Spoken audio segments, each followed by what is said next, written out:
Every time they stop the person and talk to them, you know. Wait. You guys notice that though? That's what we're trying to do. We're trying to de-escalate the situation, you know? I came up with an idea to start a project of police-youth dialogues in Miami. Seeing the incidents in Ferguson, seeing the incidents in Baltimore and other places, had concerns about police and how should they deal with police and how should they interact with police. So I was like, yeah, so why don't we get the police and the students actually in a room together, and the two groups that have generated the most conversation actually have them have a conversation. Sometimes you can avoid being in handcuffs and some of those things happening by not being with certain people or not being at the wrong place at the wrong time. How would you feel, threatened by someone who doesn't have a weapon or anything? Yeah. Would I feel threatened with someone without a weapon? How would you feel If that person doesn't have a weapon? If the person has a weapon, like why would officers still feel threatened? You know, because people still get shot, they don't have no weapon.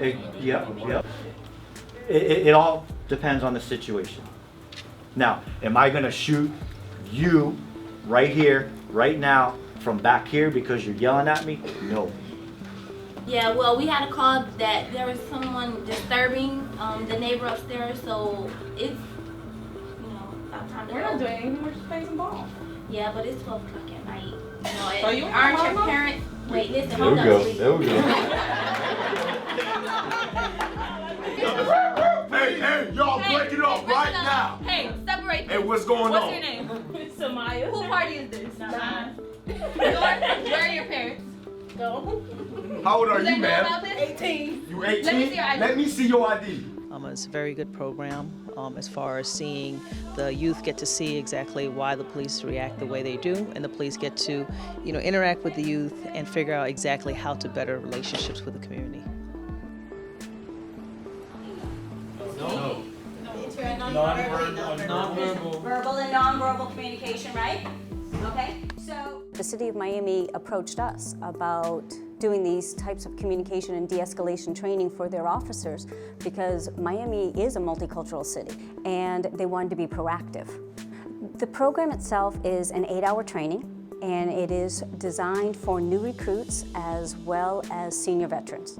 And we talk about a variety of different communication techniques.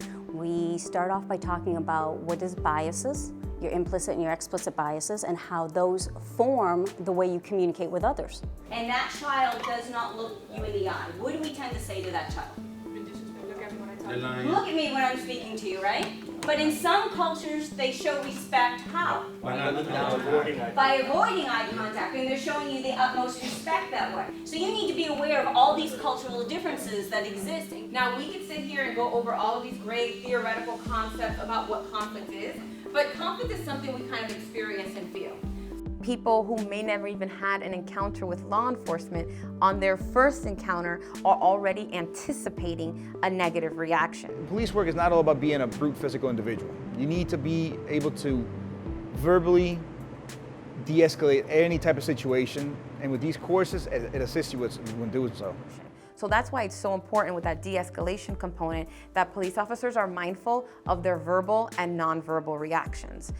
Situations that occur in the community where folks are a bit confused as to the role of the police officer or maybe how the police officer had to react in a situation.